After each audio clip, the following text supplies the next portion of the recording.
Welcome to New York's #2 sports show. The Rangers have traded Artemi Panarin to the Los Angeles Kings in what is a very underwhelming return. I'm not shocked that they didn't get this big haul. They had no leverage. Artemi Panarin's camp had all the leverage with the no movement clause, and he only wanted to go to the Kings, as it turns out. So here's the trade details, and we'll break it all down. But Artemi Panarin is traded. The Rangers retained 50% of his salary, which was totally expected for the remainder of this season. And the Rangers acquire prospect Liam Greentree, who was the number 26 pick in the 2024 draft, first round. He was picked a few slots ahead of EJ Emery. He is 6'2", 207 pounds, just turned 20. And I believe, in a Kings prospect pool that isn't great, I think he is considered by some to be their top prospect. Take that for what it's worth. And we'll talk a little bit more about Greentree, but that really ends up being the biggest piece of the deal because the draft return is not great, to say the least. So what the Rangers get back here is a conditional 2026 third-round pick. So it's the better of the two picks they have, which is theirs and the Dallas Stars. So likely theirs. And that upgrades to a second-round pick if the Kings win a playoff round this year, right? So that is a bare minimum a third-round pick, but could become a second if they win one round.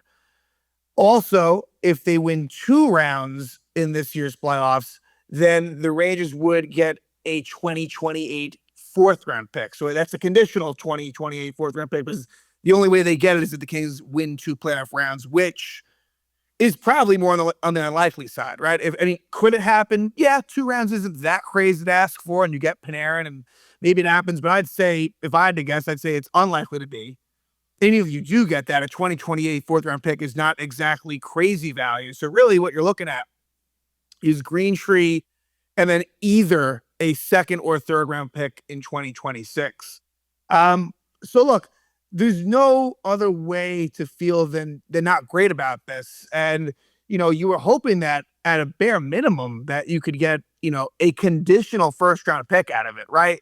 And a prospect or something of that sort. But the fact that Panarin's camp had all of the leverage and it turned out, and there was a lot of rumors. I mean, it really was true. No one knew where it was going to be. I mean, you knew the Kings were in the mix, but I don't know. There was a lot of other teams you were hearing about. And I think towards the end, it was more Eastern Conference teams. But they then work out a deal.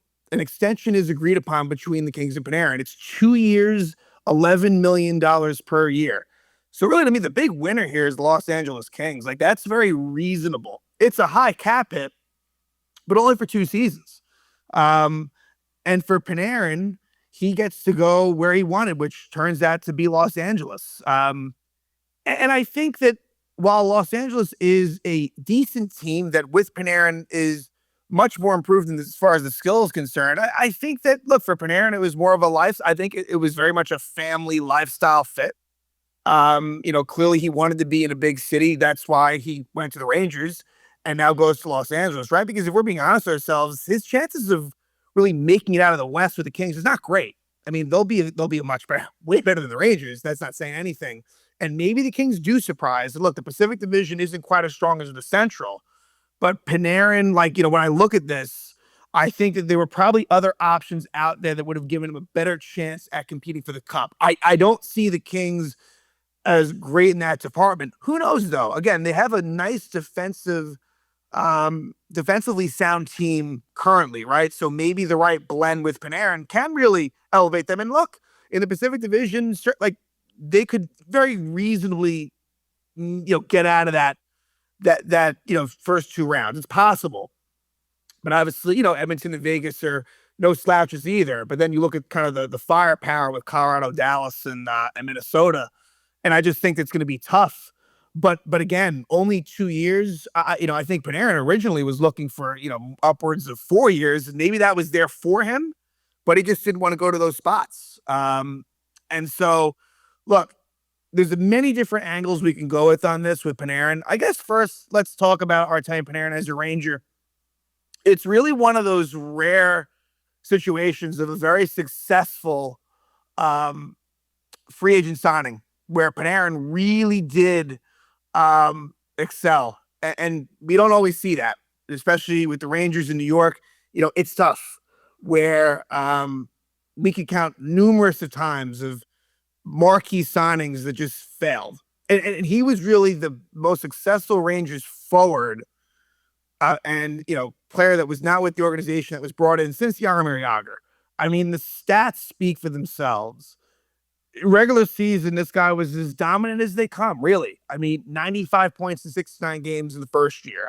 Like that, you know, Panarin ends up on the Rangers for 6.5 seasons. He signed a 7-year deal worth over $11.5 million per season.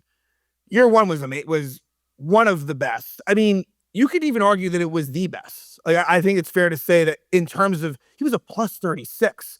And that was mostly on a line, if I remember correctly, with Ryan Strome and Jesper Foss, in terms of his full on 100% commitment, like back checking, defense, like that. I think more than any year, it was all on display. He was unbelievable. So I think I actually will say that was probably his best, but there were some other amazing years in there as well.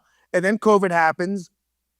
Rangers get knocked out very quickly in that three best of, what was it? I guess it was a best of 5 against Carolina, where they lose all 3 games they play. It's hard to make much out of that, but Panarin didn't do a whole lot in those 3 games. Ends up with a goal and an assist and 2 points, a -3 in 3 games, whatever. Not going to go a lot out of that. The next year, it's a shortened season. And again, David Quinn is, still the head coach at this point. Shortened season. This is where Panarin leaves for a little bit to deal with some issues back in Russia. And so even though he only plays 42 games, but it was only a 56-game schedule. So he played, what does that come out to? 2/3, more than 2/3 of the season. But again, he was gone for a bit, but still puts up great numbers, 58 points in 42 games. Rangers don't make the playoffs. Next year, look, really good for Panarin. Not nearly as good as what it was that first season, but 75 games, 96 points. And it's a Ranger team that makes it to the conference final. Now, Panarin has a huge moment where he gets the game-winning goal in overtime in Game 7 against the Penguins. That is probably, if there's one moment that I think is probably the one as a Ranger, was the Game 7 goal against the Penguins. He also had a big, jumping ahead in 2024, he had an overtime winner in Game 3 against the Hurricanes to put them on 3-0. But by and large, it was a very underwhelming playoffs for Panarin. 16 points in 20 games, a -5. Didn't really do a whole lot against Tampa when they got eliminated. Just, left a lot to be desired. And really, up until that goal against Pittsburgh, that series was underwhelming too. So, so now that narrative starts to begin for Panarin.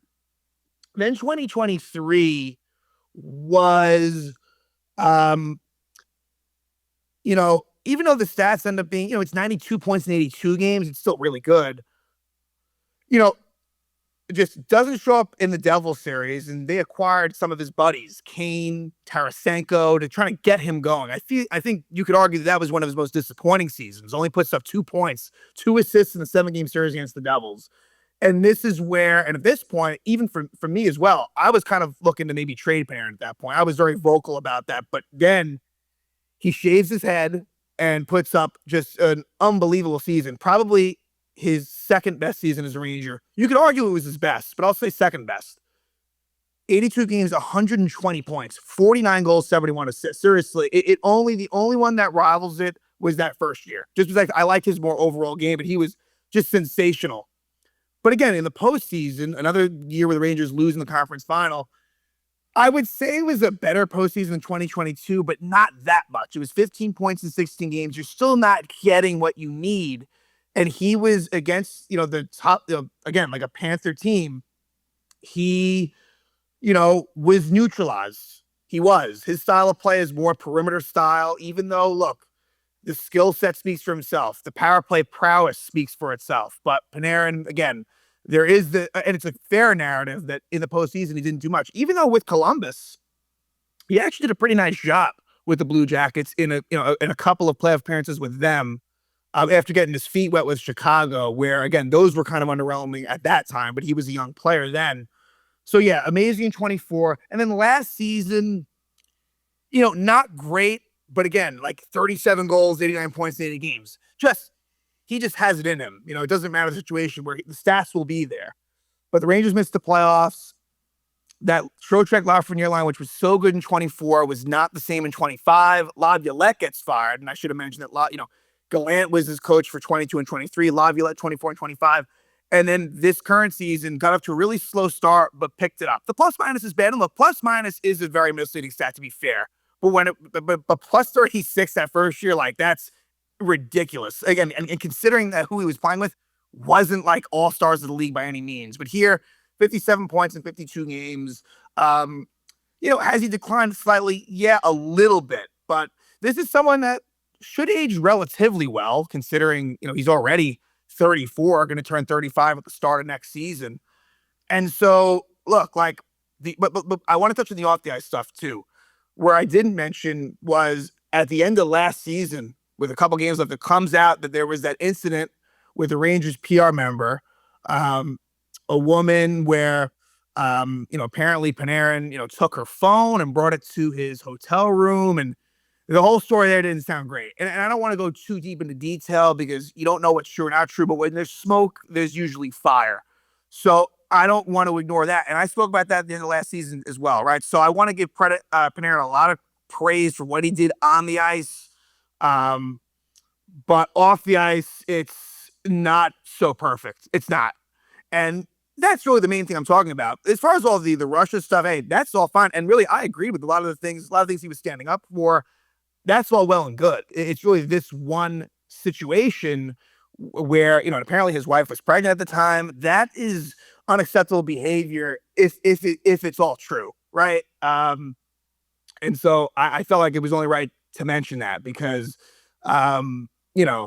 that was a messy situation that it seems like the Rangers tried to sort of sweep under the rug as best they could, and they kind of did a good job of it. I feel like it's forgotten by a lot of people, but that is part of the Panarin resume. It is, and I don't think it's going to affect things with the Kings, but, that is something that was quite honestly, disgusting behavior by Panarin if it was true, which, again, in those situations, it probably wasn't all completely false. I'll say that. So, but Panarin on the ice, absolute success despite some of the playoff failures. Panarin absolutely lived up to the contract, which is a hard thing to do because that was a pretty lofty and high expectations contract, which really kind of changed the rebuild for the Rangers. It kind of put it was a fast track at that point because I was really fine with them continuing to kind of build up. And I think that, but ultimately it was hard for them to pass up on Panarin. And he really did help them quite a bit. And the success that they had, a lot of that goes to Panarin. So now he goes to the Kings. And, Liam Greentree, let's talk about him real quick here. Greentree is someone that, and this is where it kind of becomes a bit of a joke from a Ranger perspective, is that, his issues, one of them is skating, which you just can't make it up. Where, that is something the Rangers so desperately need to improve upon. He's a big winger. I'd almost compare him, it feels like maybe to a Will Cooley. I feel like that is just based on the size. He's a wing. It's, I think that there's attributes there. And Chris Drury, even though who knows if he'll even still have a job, by the time Liam Greentree even makes it to the NHL, if he does, this is a big-bodied winger who is, more of a north-south style player. I'm seeing comps to like Todd Bertuzzi, a little back in the day.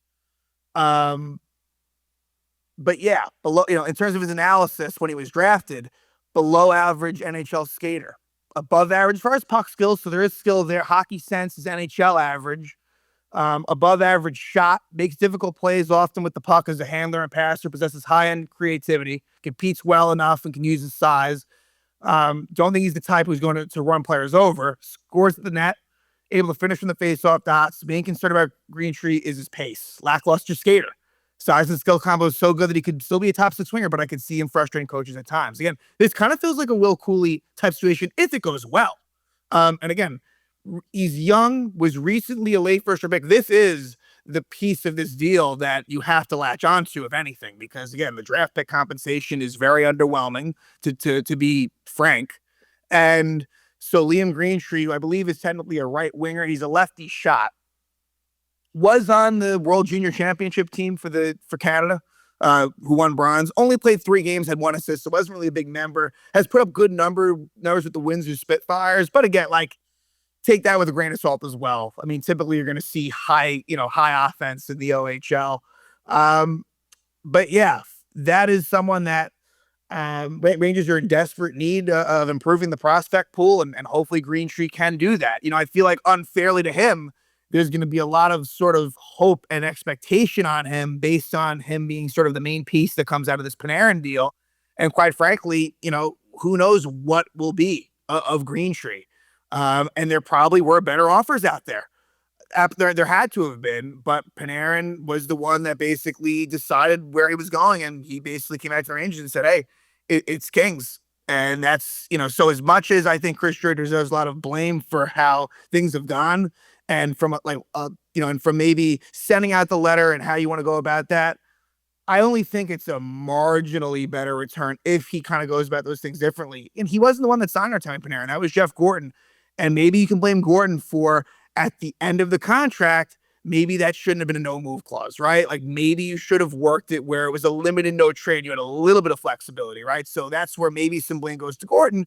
But again, with a player like Artemi Panarin, I'm not going to go crazy about him having a full no move for the whole contract that only got him, to his mid-30s. Like, that's just unfortunately doing business. And so while I think the jury deserves a lot of blame for the way this team is, I don't trust him personally to bring them out of this. I would prefer someone else. But in terms of this in a vacuum, he kind of had his hands tied. There was nothing that he could really do when Panarin says, "Hey, I want to go to the Kings."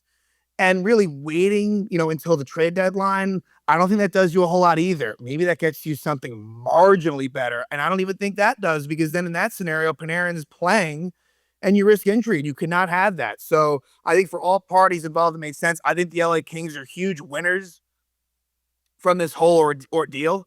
But yeah, ultimately, Panarin ends up out west. And moving forward now for the Rangers, I guess first, let me just again bring up the draft compensation. Again, a conditional third, it's not great. It's in this year's draft. I think it can become a second. I think the Kings winning 1 round is within reason. But then at that point, you're talking about more of a later second round pick, right? Maybe,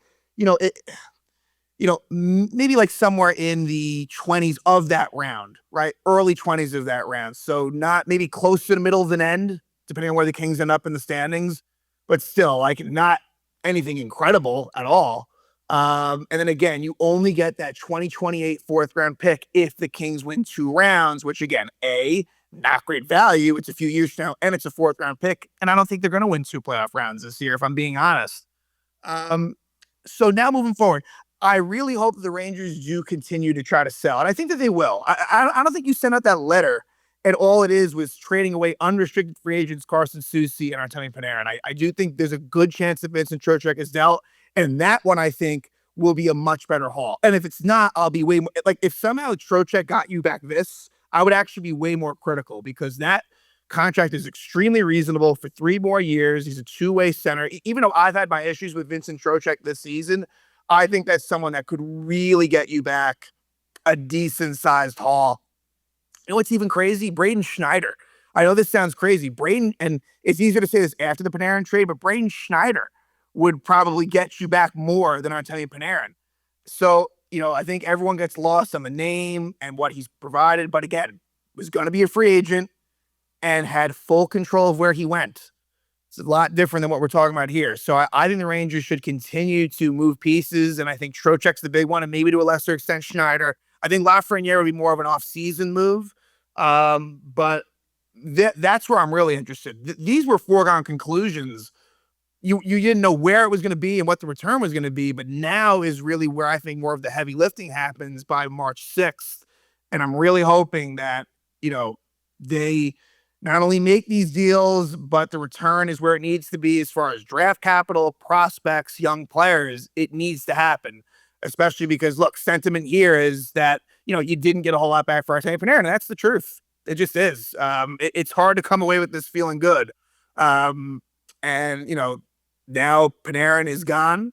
He's a Los Angeles King. He signs a 2-year deal worth $11 million. So he will be there under contract through the 2028 season.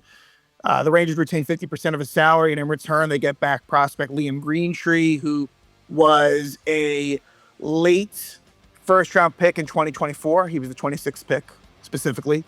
And the Rangers get back a conditional 2026 third-round pick, which can become a second-round pick if the Kings win a round in this playoffs. And they also get a conditional 2028 fourth-round pick if they win 2 rounds in this year's playoffs.